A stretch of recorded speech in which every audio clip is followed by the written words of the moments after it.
भद्रं कर्णेभिः शृणुयाम देवाः भद्रं पश्येम अक्षवीर्यजत्राः स्थिरैरङ्गैः सुष्ठुवां सहस्तनुभिः व्यशेम देवहितं यदायुः। ओम शांति शांति शांति। 22 अप्रैल 2025 को पहलगाम में हुए हमले में, आतंकी हमले में, जिहादी हमले में जो हमारे भारतीय हिंदू ने अपना जीवन गंवाया है, उन सभी भारतीय हिंदू की दिवंगत आत्माओं को श्री चरणों में स्थान मिले, ऐसी प्रार्थना करते हुए आज का सत्र, आज का विमर्श जो है वो प्रारंभ करते हैं। और सर्वप्रथम आप सभी जो आज जुड़े हैं इस विमर्श में, उनको आज अक्षय तृतीया, श्री परशुराम भगवान जन्मोत्सव की हार्दिक शुभकामनाएं देती हूँ। और आज से अच्छा दिन और क्या हो सकता था इस विषय के लिए, क्योंकि जब हम बात करते हैं श्री परशुराम भगवान की, तब हमें ज्ञात आता है कि शस्त्र और शास्त्र दोनों की आवश्यकता होती है जब बात आती है सनातन की रक्षा की, जब बात आती है भारत की रक्षा की। मैंने बात की भारत की। जब जब हमने भारत को केवल एक भूखंड समझा, हम उससे दूर हो गए। और जब जब हमने भारत को एक मां के रूप में, एक संस्कृति, एक चेतना के रूप में देखा, हम उससे जुड़ते चले गए। और आज का यह विमर्श हमें भारत से उस आत्मिक संबंध की ओर ले जाता है, भारत बोध की ओर ले जाता है। अब विषय आज का है शत्रु बोध। और तब मैंने आरंभ किया भारत बोध से। क्यों? क्योंकि अगर शत्रु को जानना है, शत्रु बोध यानी अगर शत्रु को जानना है, तो पहले भारत को जानना होगा, पहले स्व को जानना होगा। स्वबोध, भारत बोध अत्यंत आवश्यक है। जब स्वयं को जानेंगे, स्वयं की चित्ती को जानेंगे, भारत की संस्कृति को जानेंगे, तभी हम जान पाएंगे कि जो हमारी भारतीय संस्कृति की चित्ती का नहीं है, वो हमारा शत्रु है। ये है शत्रुबोध। और जब बात आती है शत्रुबोध की, तो हमें ये याद करना चाहिए कि शत्रुबोध आत्मबोधस्य पूर्वम। So enemy awareness begins with self awareness, जो मैंने आपको कहा, स्वबोध। और साथ में ही हमें ये भी ध्यान आता है क्या, कि क्योंकि हमने बात की भारत की, तो राष्ट्रम प्रथमम सर्वम तदंतरम, nation first, everything else comes after.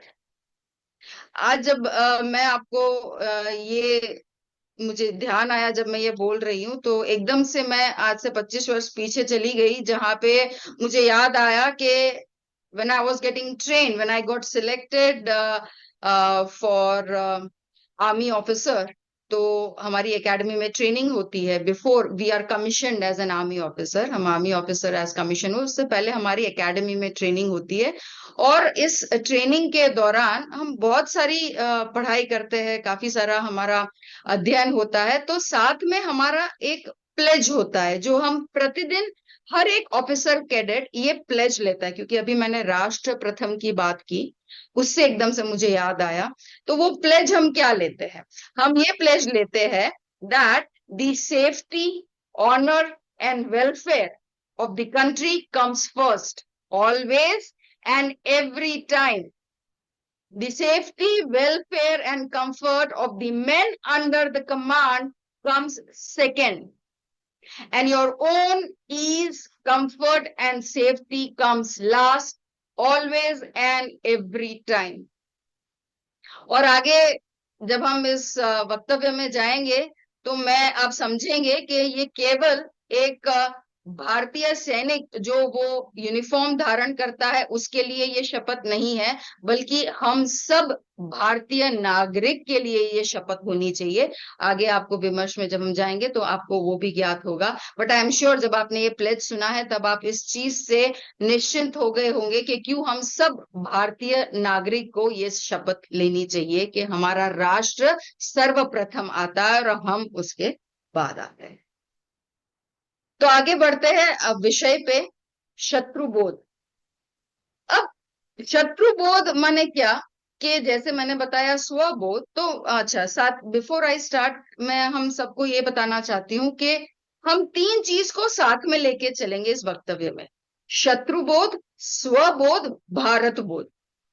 क्योंकि अगर हम इसको एक कंटेक्स्ट में लेंगे, एक बैलेंस में लेंगे, तो you will understand in a better manner कि कैसे हमें क्या चीज देखनी है, क्या सही है हमारे लिए, हमारे राष्ट्र के लिए, और क्या सही नहीं है।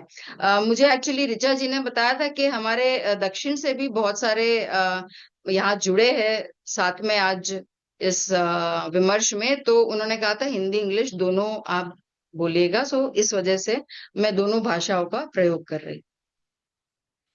तो शत्रुबोध, शत्रुबोध अर्थात शत्रु को जानना, अवेयरनेस ऑफ एनिमी। तो एनिमी क्या है इधर, पहले तो उसकी डेफिनेशन, उसकी व्याख्या जो है वो क्लियर होनी चाहिए। तो यहाँ पे हम दो प्रकार के शत्रु की बात कर रहे हैं, external and internal. Yes, external and internal.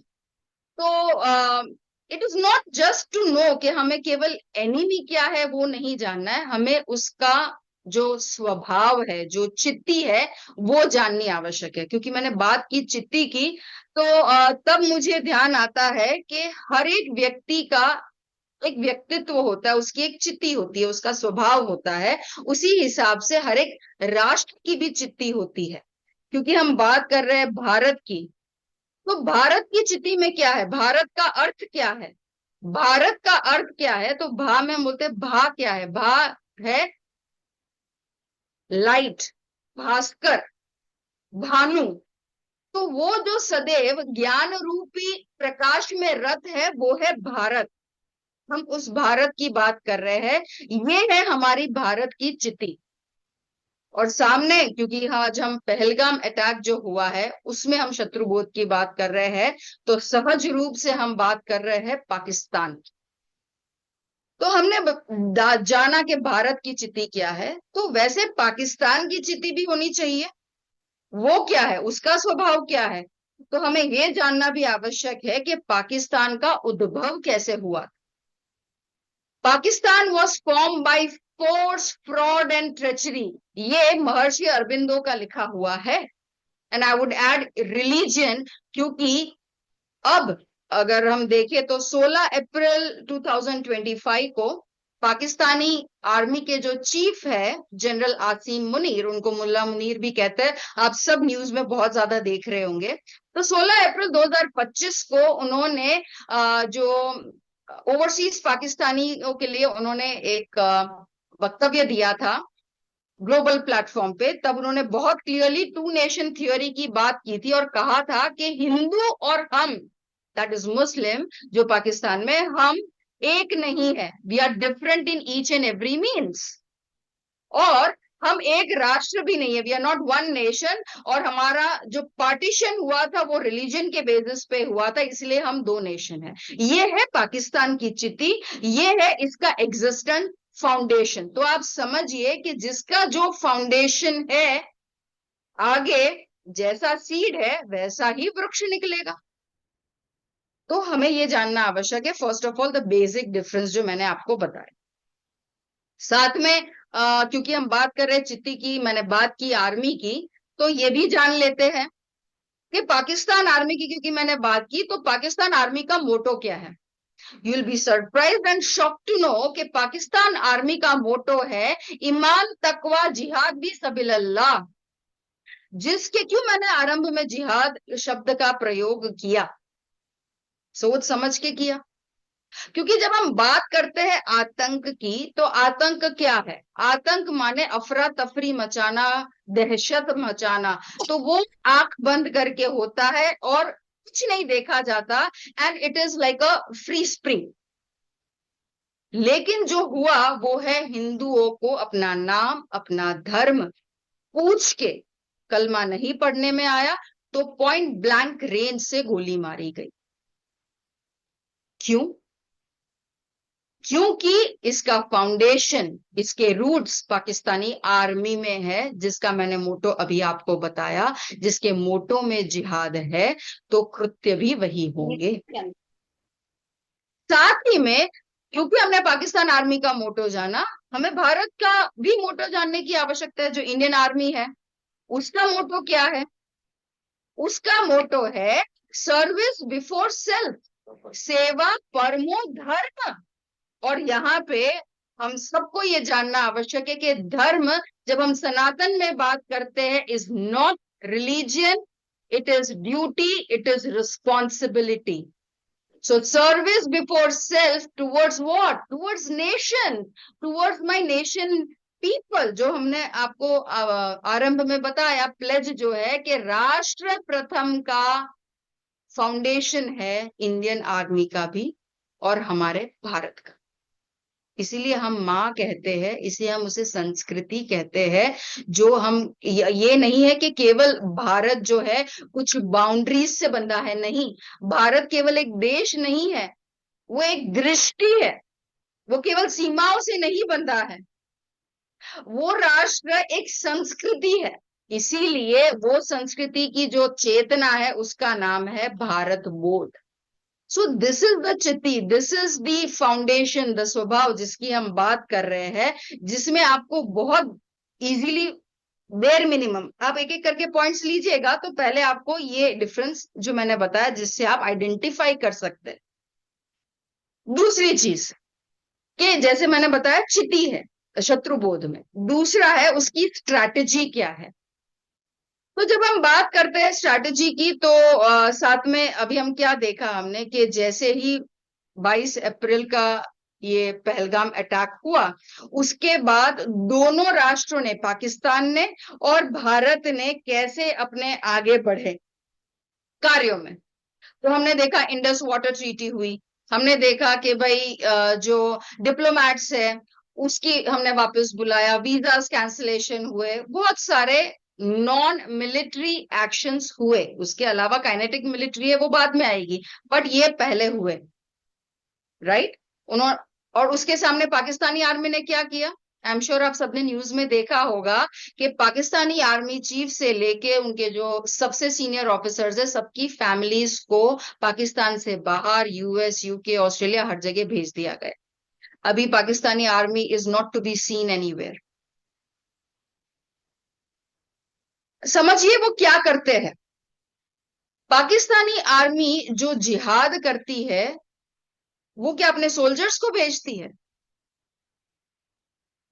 वो जो गरीब है वहां पे, जो उनके पास और कोई साधन नहीं है, उनको वो जिहाद करने भेजती है। आर्थिक साधन नहीं, जिहाद करने भेजती है। बल्कि जो अमीर है, जो उनके चीफ, जो उनके सब मिनिस्टर्स, जो हाई क्लास है, उनके बच्चे कहाँ जाते हैं? उनके बच्चे फॉरेन यूनिवर्सिटीज में पढ़ने जाते हैं। मैक्सिमम के जो स्पाउस है, उनके पास फॉरेन पासपोर्ट है, और पाकिस्तान में दो पासपोर्ट अलाउड है, अनलाइक भारत। क्यों? उनको पता है कि यहाँ जैसे ही कुछ होगा हमें भागना पड़ेगा। उनकी जो फितरत है, उनकी जो चित्ती है, उनकी जो स्वभाव है, वो भागने की है। इसीलिए वो जिहाद करते हैं और आर्मी से लड़ नहीं सकते, क्योंकि हमें अच्छी तरीके से पता है, चाहे वो 65 का वॉर है, 71 का वॉर है, कारगिल वॉर है, उन्होंने मुंह की खाई है।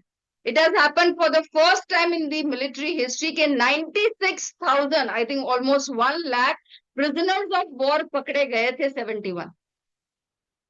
कभी नहीं हुआ भारत ने पाकिस्तानी प्रिजनर्स ऑफ वॉर पकड़े थे।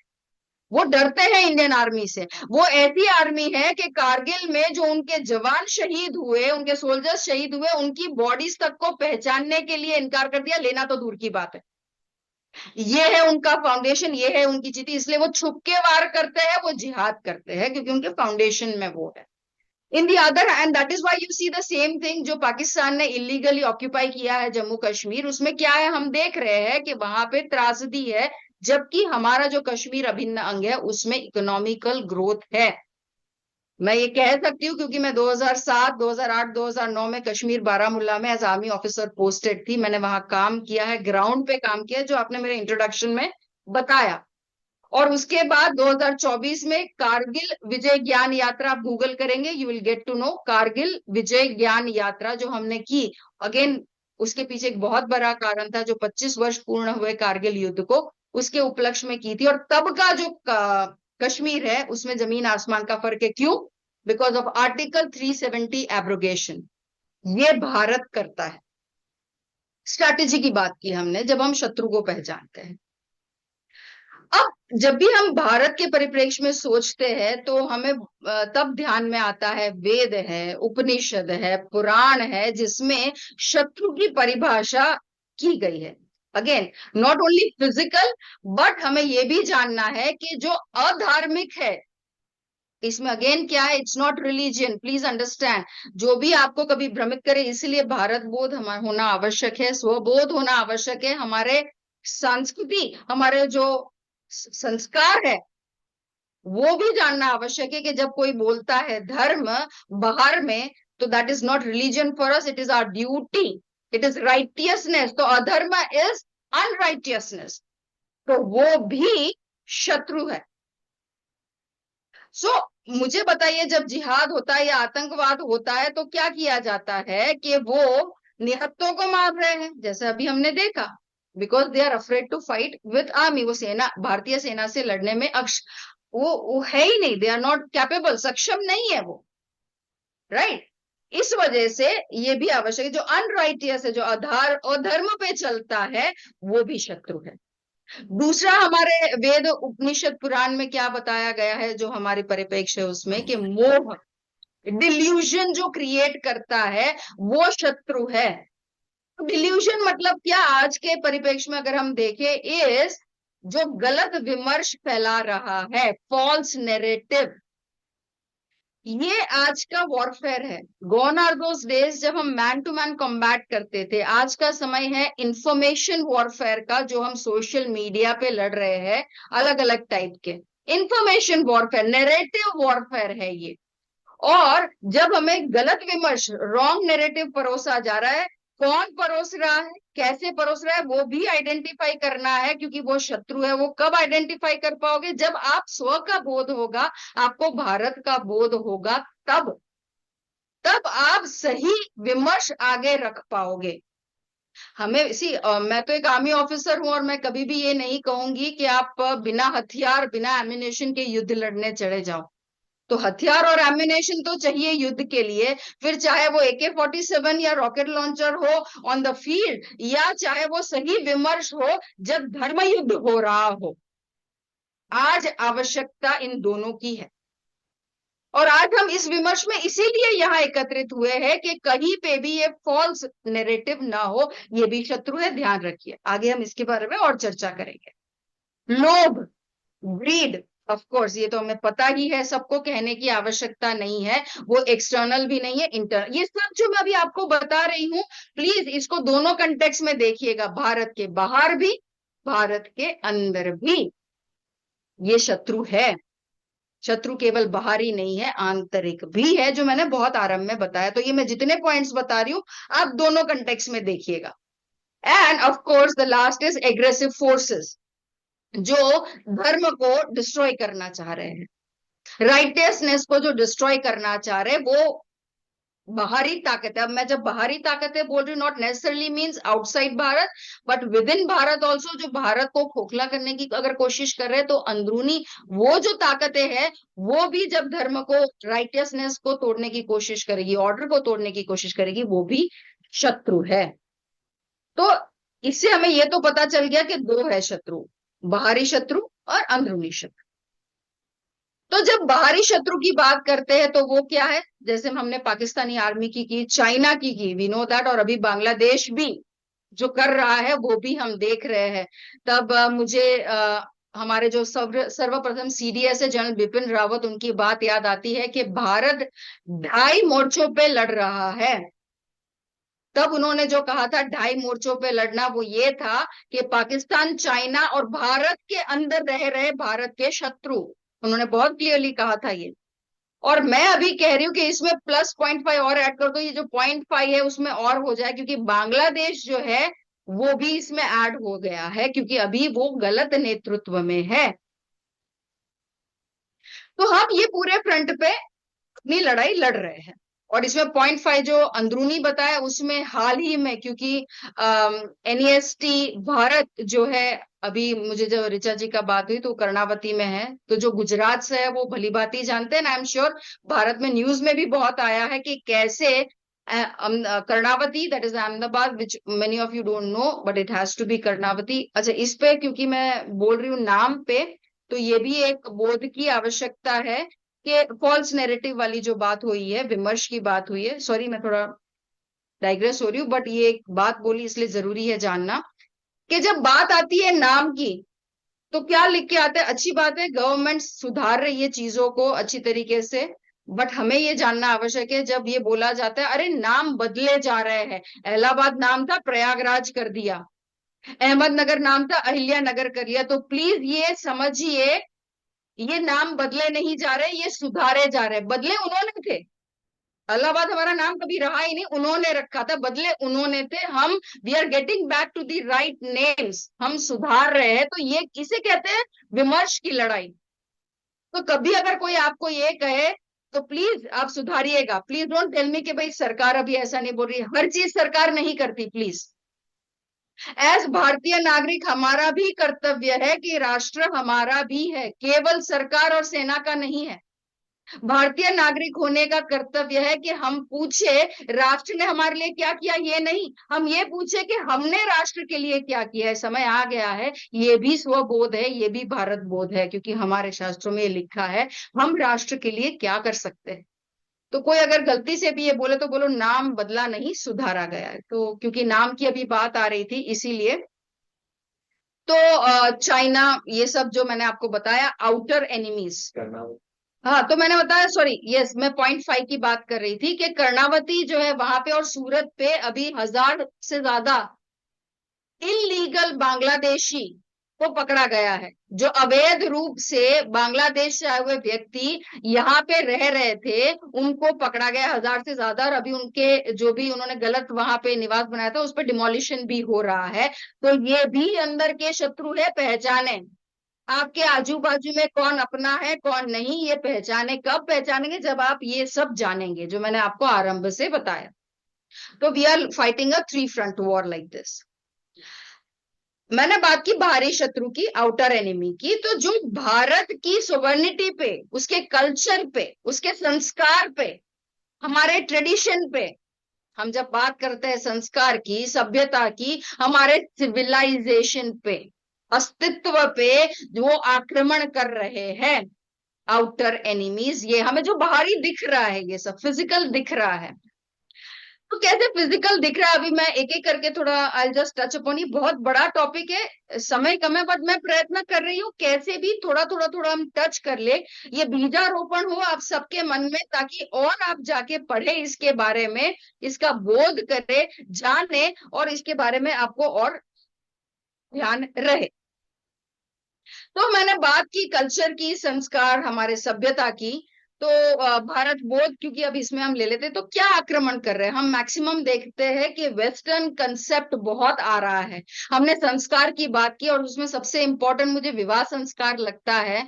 आप सबको जानना आवश्यक है कि विवाह संस्कार, हम संस्कार क्यों कहते हैं 16 संस्कारों में से एक, हमारे लिए क्यों ये बहुत महत्वपूर्ण है? क्योंकि जब विवाह संस्कार के लिए विवाह के मंत्रों की, मैं फास्ट फॉरवर्ड कर रही हूं इसको, विवाह के मंत्रों की रचना की बात आई, तो सूर्य पुत्री सावित्री का जन्म हुआ। जी, सूर्य पुत्री सावित्री ने विवाह के मंत्रों की रचना की, जो ऋग्वेद में है, वो पंडित जो है वो पढ़ते हैं जब विवाह किया जाता है, क्योंकि वो संस्कार है। और इस वजह से ये लिखा गया है शास्त्रों में कि विवाह जो है सूर्य को साक्षी मान के करना चाहिए। बट क्यों अर्धरात्रि में विवाह हो रहे हैं? तो आपको जवाब मिलेगा, अरे आपको पता नहीं, यही हमारी प्रथा है, यही हमारी संस्कृति है। अब आप जवाब तब दे पाएंगे जब आपको एक्चुअल में पता होगा। ये वही वाली बात हो गई, जैसी वो मूवी है केरला स्टोरी, जिसमें वो जो एक्ट्रेस है वो कहती है अपने माता पिता को, यदि आपने मुझे अपने सही संस्कार दिए होते, अपने इतिहास के बारे में सही बताया होता, तो मैं वहां जवाब दे पाती। मुझे जब पता ही नहीं था, मैं बोलूं क्या? तो यही अभी भी होगा। ठीक है, तो तब ये बोला जाएगा ये तो हमारे संस्कार। तो आपको ये जानना आवश्यक है कि ये हमारे संस्कार कभी नहीं रही, हमारी सभ्यता कभी नहीं रही है। कारण ये रहा कि जब कुछ हजार वर्षों में आक्रांताओं ने भारत पे आक्रमण किया, तो परिस्थिति ये आ गई थी, जब मुगलों ने आक्रमण किया, इस्लामिक इन्वेडर्स ने आक्रमण किया, वो हमारी बहन बेटियों को उठा के ले जाते थे। तो परिवार में क्या सोचा कि भाई हम रात्रि के अंधकार में विवाह कर ले, उनकी नजर ना पड़े हमारी बेटियों पे, हमारी बेटियां सुरक्षित रहे, और इस वजह से बाल विवाह भी आए। ये हमारी प्रथा नहीं है, हमारी प्रथा है। क्यों मैं बाल विवाह की मना कर रही हूँ? एक तो मैंने सूर्य के बताया आपको कि सूर्य के समक्ष हमें विवाह करना चाहिए, वो एक बात कर दिया। दूसरा, बाल विवाह हमारा क्यों नहीं है वो भी बता देती हूँ अभी आपको। जब आपको हमारे आश्रम के बारे में तो पता ही होगा, हम जब बात करते हैं कि चार आश्रम्स की बात करते हैं हम जब, तो हम क्या बात करते हैं कि ब्रह्मचर्य आश्रम। तो ब्रह्मचर्य आश्रम जो 25 वर्षों का है, तो हम बाल विवाह कर ही कैसे सकते हैं? प्लीज अंडरस्टैंड योर, ये लॉजिक नहीं है। बट आप ये कब बोल पाओगे? जब आपको पता होगा ये चीज। इस वजह से स्व का बोध, भारत का बोध होना आवश्यक है। तभी आप डिफ्रेंशिएट कर पाएंगे कि जो गलत विमर्श फैला रहे हैं वो शत्रु है। ये होगा शत्रु बोध। क्योंकि विवाह की बात आ रही है, फटाफट एक और मैं आपको बता देती हूँ। आप प्लीज चाहो तो आप कमेंट बॉक्स में भी लिख सकते हो। आप अपने माता पिता या आई थिंक अपने दादा दादी, क्योंकि काफी सारे यंगस्टर्स भी मुझे दिख रहे हैं, आप अपने दादा दादी या नाना नानी को प्लीज पूछिएगा कि उनके विवाह में कभी जूता चुराई की रस्म हुई थी क्या? रस्म, संस्कार तो नहीं है, पहली बात, ये रस्म है। कभी हुई थी क्या? आई एम श्योर, मैं अभी बता देती हूँ, ये हुई नहीं होगी, क्योंकि ये हमारे संस्कार नहीं है। ये जो कुप्रथा है जानबूझ के क्यों सनातन हिंदू में ही डाली गई है। Please understand, they are targeting your tradition, जो मैंने अभी आपको बताया। क्यों हम बोलते? क्योंकि हम जब विवाह होता है, हम वर को विष्णु स्वरूप कहते हैं और वधु को लक्ष्मी स्वरूप कहते हैं। कभी हमारे जूते चोरी हो जाए कहीं बाहर, तो हम क्या कहते हैं कि पनौती चोरी हो गई। क्या हमारे संस्कार सिखाएंगे कि पनौती को अपने घर ले आओ? हम जो जूता चुराई की बात करते हैं ये, क्योंकि आप याद रखिए, कभी भी किसी संस्कृति को, सिविलाइजेशन को ध्वंस करना है तो उसके दो तरीके हैं। एक है उसकी शिक्षा, उसका एजुकेशन, और दूसरे है उसके संस्कार, उसके सभ्यता, उसकी ट्रेडिशन। यहाँ पे वार करोगे तो वो सर्वनाश हो जाएगी। और हमारे इतिहास में ऐसे बहुत एग्जाम्पल्स है कि कितने सिविलाइजेशन इसी हिसाब से उनका सर्वनाश हो गया। ये जानना आवश्यक है कि आपकी संस्कृति क्या है। तो ये संस्कार की बात की। दूसरी, नाम की भी मैं थोड़ा बोल देती हूँ कि प्लीज ध्यान रखिए आप क्या नाम अपने बच्चों के लिए ढूंढ रहे हैं, रख रहे हैं, क्योंकि नामकरण भी एक संस्कार है। मैं इंडिया बोलती हूँ ना तो कोई असर नहीं होता, लेकिन जैसे ही भारत बोलती हूँ तो रुआ जो गूजबम्स उठ जाते हैं, रूह तक, अंदर तक, वो आत्मा तक लगता है। वो है भारत, क्योंकि उसका अर्थ है इंडिया अर्थहीन है।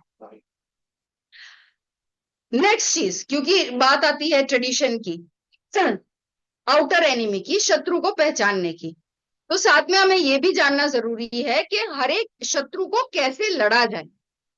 ठीक है, तो जैसे क्योंकि जो ट्रेडिशन पे वार कर रहा है उसको लड़ने की अलग रीत होती है, जो फिजिकली अटैक करता है उसको लड़ने के लिए तो अलग होती है।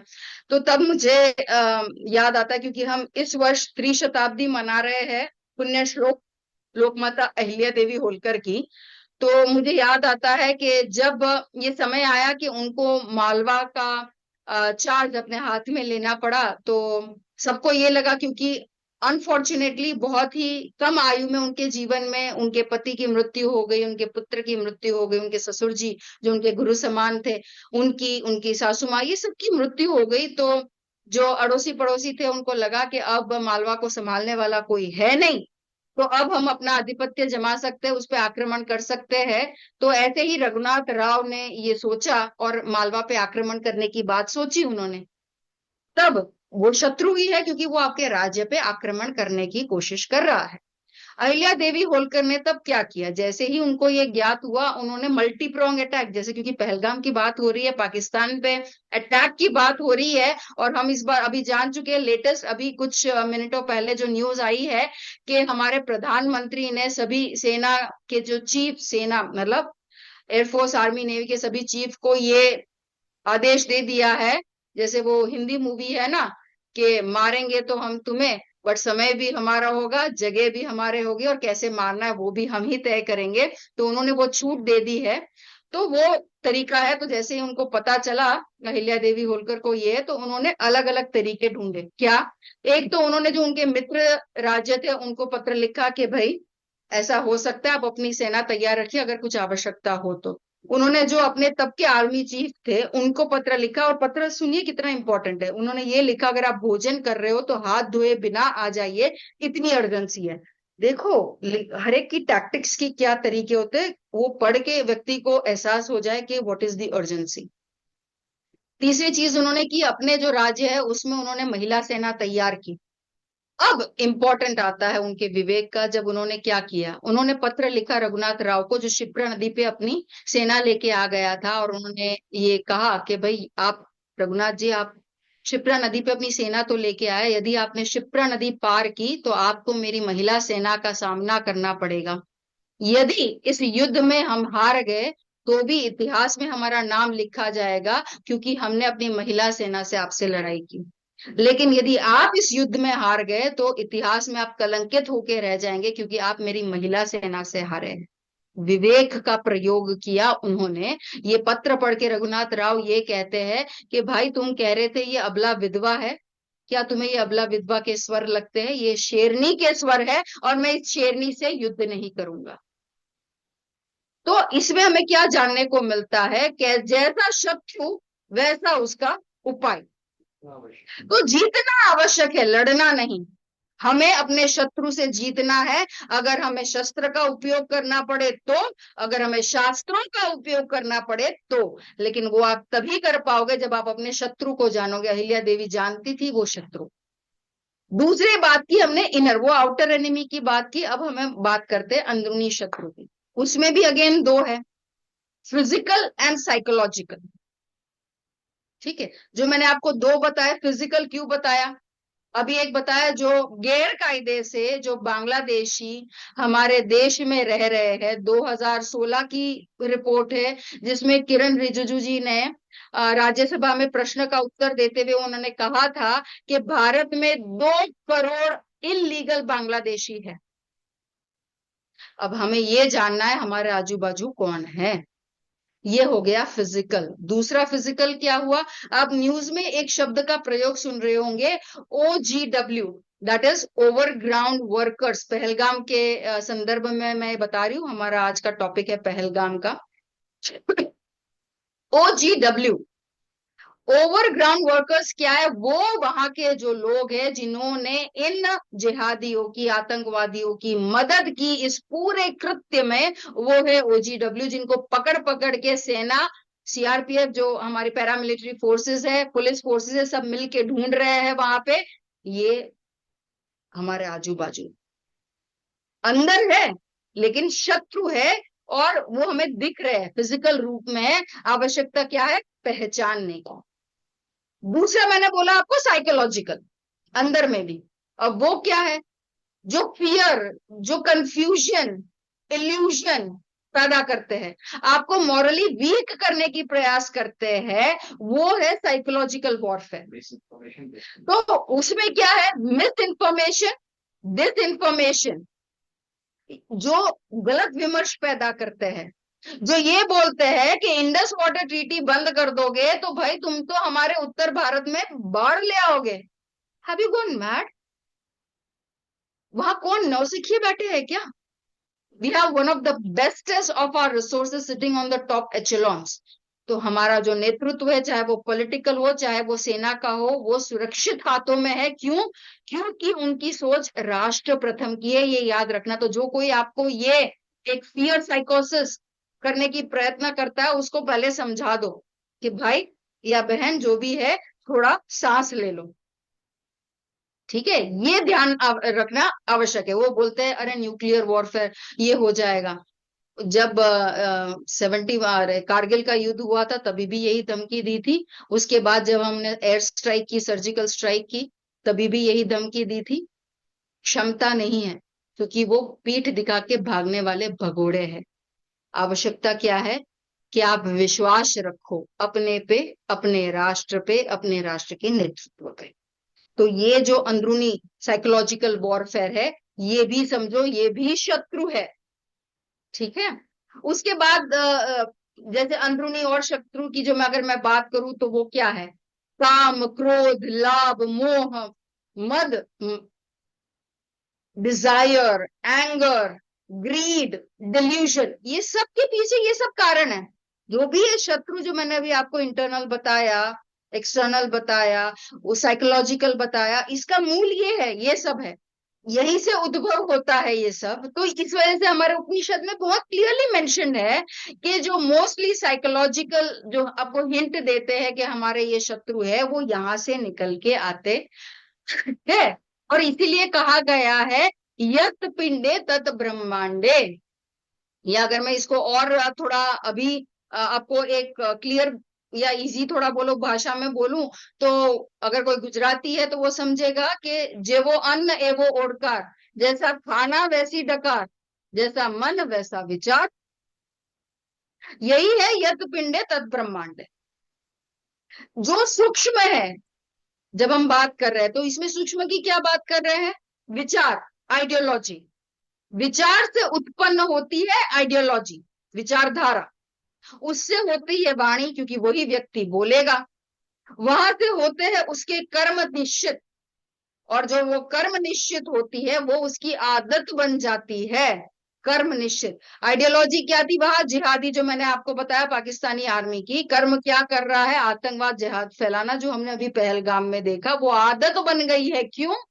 क्योंकि जब से 1947 से भारत आजाद हुआ, भारत तो था ही बट पाकिस्तान बना, तब से उसका ये कृत्य चल रहा है। जब से उसने इलीगली हमारे जम्मू कश्मीर को भाग एक ऑक्यूपाई किया है पाकिस्तान ने, तब से ये कृत्य चल रहा है। आदत बन गई है, और वही हो जाता है चरित्र।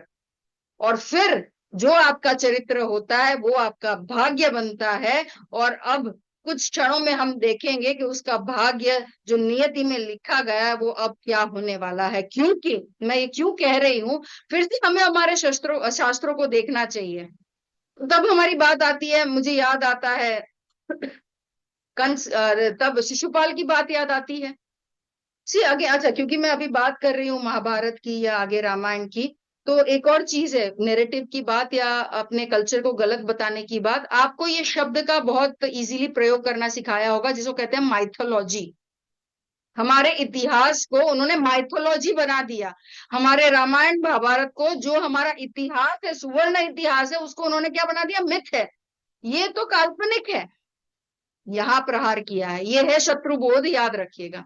तो बात आई कि भाई शिशुपाल ने 99 टाइम श्री कृष्ण को अशब्द बोले, 99 बार अशब्द बोले, 100वीं बार सुदर्शन चक्र श्री कृष्ण के हाथ से निकला। तो यहाँ पे भी यही हुआ। भाग्य यहाँ पे अब सुदर्शन चक्र चलने वाला है, जब आप देखोगे कि उसके टुकड़े टुकड़े होंगे। तो ये उसके भाग्य में है। तो हमें जानना आवश्यक है, क्यों हम बोलते हैं यत पिंडे तत् ब्रह्मांडे? क्योंकि वही बाहर, टिल योर सिविलाइजेशन, वो वहां तक वही आता है, इसलिए वो पाकिस्तान बन जाता है। और हम आज भी सनातन है, जिसका ना आदि ना अंत है, और वो रहेगा, क्योंकि हमारी चिति वो। उसके बाद समय जितना है उसको अगर हम थोड़ा ले लेते हैं तो फास्ट फॉरवर्ड थोड़ा, क्योंकि एक्चुअली तो है और बहुत सारी चीजें, तो थोड़ा और इसको हम फास्ट फॉरवर्ड करते हैं कि अभी के कंटेक्स्ट में, शत्रुबोध इन टुडेज कंटेक्स्ट, जो हम पोस्ट पहलगाम अटैक की बात कर रहे हैं उसमें। तो ये हमें जानना आवश्यक है कि जो हमारा शत्रु है वो केवल पाकिस्तान या ये टेररिस्ट नहीं है, वो तो है ही है, बट उसके साथ साथ जो आइडियोलॉजी ऑफ हेट्रेड है, वो आइडियोलॉजी ऑफ हेट्रेड है, वो वहां पे भी है और हमारे अंदर भी है। भारत के अंदर, भारत के बाहर, हम we are surrounded by it, और हम अंदर भी है। उसको पहचानना आवश्यक है, जिससे फिर आतंक होता है, जिहाद होता है, डिसीट, जैसे मैंने आपको बताया, और ये कावर्डली एक्ट्स होते हैं जिसको हम प्रॉक्सी वॉर्स कहते हैं। ये सब चीजें होती है जो पहलगाम में हुई, जो कश्मीर में बहुत समय से हो रही है, जिसको हमारी सेना बखूबी लड़ रही है। लेकिन इस बार उन्होंने क्या किया, उन्होंने एक स्टेप आगे गए और उन्होंने हमारा नाम पूछ के, हिंदू है कि नहीं ये पूछ के मारा है। तो दे हैव क्रॉस दैट रेखा। ये एक बात हुई। तो हमें आवश्यकता क्या है, हमें आवश्यकता है ये साइकोलॉजी समझने की, कि उनका प्रयत्न है कि हमारा, उनको लगा कि हम अभी कुछ नहीं कर रहे, हमारा ये पेशेंस है, ये हमारी वीकनेस है। No, it is not like that. क्योंकि हम कभी भी, हमारे उसमें रहा नहीं है कि आगे चल के हम आक्रमण करें। लेकिन वो योगी जी बहुत अच्छा कहते हैं कि हम छेड़ते नहीं हैं, लेकिन अगर छेड़ोगे तो हम छोड़ते भी नहीं है। आपको ये चीज थोड़ी ऐसे फिल्मी लग सकती है, बट दैट इज अच्छा, फिल्मी से मुझे याद आया, तो ये एक और चीज है, दैट इज मूवीज। ये भी एक साइकोलॉजिकल वॉरफेयर है। तीन चीज है, एजुकेशन है, कल्चर है, एंड मूवीज है। या तो हम इसको आर्ट कल्चर कह सकते हैं इसको। तो क्यों वो है, अगर आप देखो कि भारत 1947 में जब पार्टीशन हो गया, उसके बाद से 80s या अर्ली 90s तक, शायद आप में से कुछ जो यंगस्टर्स है वो तब जन्म नहीं लिया होगा, लेकिन अगर आप अपने माता पिता से पूछोगे या उसके बाद उस समय के अगर कोई है मीटिंग में, वो इस चीज को भली भांति एग्री करेंगे कि तब एक नैरेटिव क्रिएट करने की कोशिश की। अगेन वही नैरेटिव की बात आ रही है, वो भी शत्रु है, ध्यान रखना। कैसे कैसे, how they are using entertainment as a medium, movies को कैसे यूज कर रहे हैं। उन्होंने क्या नैरेटिव करने की कोशिश की कि जिसने तिलक लगाया है, जिसकी शिखा है, जिसने जनेऊ पहनी है, वो हमेशा गलत है, वो गलत कृत्य करता है। ठीक है। और जिसने टोपी पहनी है, जो किताब पढ़ता है, 5 बार नमाज पढ़ता है, वो सबसे अच्छा है। आप शोले पिक्चर में, अगर मैं 2-3 एग्जाम्पल्स आपको फटाफट बता दूं, तो मूवी शोले में वो बहुत क्लियरली दिखाया गया है क्या, कि हम तो इंतकाम लेना चाहते हैं। जो वहां पे ठाकुर है, वो उसके दोनों हाथ कट गए फिर भी, लेकिन तब एक वो रहीम चाचा होता है जिसका बेटा गया है, बट वो जैसे ही वहां पे अजान बजती है, वो कहते हैं मेरा नमाज पढ़ने का समय हो गया है। उसको उसको बेटे की जो मृत्यु, उसकी चिंता नहीं। दूसरा कैसा नैरेटिव फैलाया गया है, मुख में राम बगल में छुरी। क्यों भाई मुख में राम, और कुछ क्यों नहीं, क्यों मुख में राम बगल में छुरी। बहुत सारे ऐसे नैरेटिव्स बनाए गए हैं जिसमें अमिताभ बच्चन मंदिर की सीढ़ियों के नीचे है और वो उसकी माता जी उसको प्रसाद देती है। वो ये कहता है कि मुझे नहीं चाहिए तुम्हारा ये भगवान का प्रसाद, मैं नहीं मानता भगवान में। तो उसकी माता के, उसका भाई कहता है मिठाई समझ के खा ले, वो नहीं खाता। लेकिन साथ ही में वो 786 का बिल्ला पहनेगा और कहेगा ये मेरी रक्षा करता है। नेरेटिव। तो राम नाम जपना, पराया माल अपना। क्यों भाई, क्यों ऐसे बनाए गए मुहावरे। Narrative warfare, please understand this, psychological warfare, विमर्श। तो ये भारत को इस हिसाब से एक खंडित करना चाहते हैं, ये है शत्रुबोध। ये भी जानना जरूरी है। और हम इसका जवाब सही तरीके से कब दे पाएंगे, हम सही थाली अपने समाज की ओर, अपने राष्ट्र के नागरिक की ओर कब परोस पाएंगे, जब हमें पता होगा कि हमारी चिति क्या है, भारत बोध क्या है, हमारा स्वबोध क्या है। ये अगर हम जानेंगे तो हम इसको सही तरीके से परोस पाएंगे। ये आई थिंक इसमें और बहुत कुछ है, बट इन टोटल मैंने जो आपको आज बताया, जितनी समय की सीमा है, क्योंकि क्वेश्चन आंसर्स भी लेना है, शायद उसमें और बातें निकल के आएगी। तो आप प्लीज ये समझिए, जो शत्रु बाहर है, जो शत्रु अंदर है, जो इसका एक इंटेंशन है कि भारत की संस्कृति को, सभ्यता को छिन्न भिन्न करना, ताकि नष्ट हो जाए भारत। ये जिसके मन में है वो है शत्रु। मैं NEST भारत का धन्यवाद देना चाहूंगी कि इतने महत्वपूर्ण विषय पे मुझे आज यहाँ आमंत्रित किया, ये विषय रखने के लिए बहुत बहुत धन्यवाद। वंदे मातरम, जय हिंद।